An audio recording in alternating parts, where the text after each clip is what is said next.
Всем привет, друзья! Вы на канале Safe A World. Сегодня я для вас расскажу реальную историю. Приятного просмотра.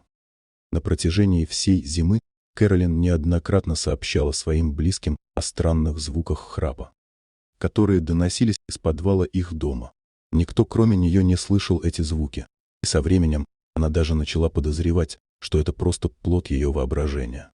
Однако, когда пришла весна, из-под дома вышло 5 медведей, которые, видимо, провели зиму в подвале, медленно растягиваясь после долгой спячки. Хотя Кэролин рассказывала об этом своим соседям и членам семьи, никто другой не замечал подобных звуков, и многие предполагали, что она просто что-то выдумывает. Но спустя неделю после первых ее жалоб звуки стали настолько громкими и походили на рев, что их было невозможно игнорировать. «Я слышала эти звуки целую зиму, но никто другой не верил мне», — рассказывала Кэролин. Однажды, когда семья Кэролин вышла на улицу, они столкнулись лицом к лицу с медведицей, которая только что покинула свою берлогу в подвале. Пытаясь самостоятельно прогнать медведицу, они даже не подозревали, что внутри прячутся еще 4 медведя. В отчаянии Кэролин обратилась за помощью к Лиге медведей, организации волонтеров, специализирующихся на безопасном извлечении диких животных из населенных пунктов.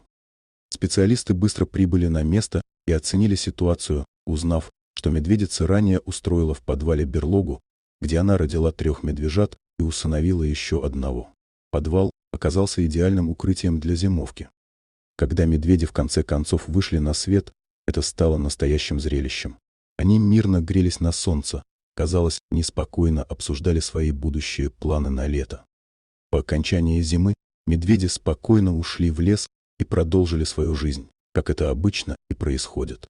В регионе, где живет Кэролин, встреча с медведями не редкость, но каждая такая встреча потенциально опасна.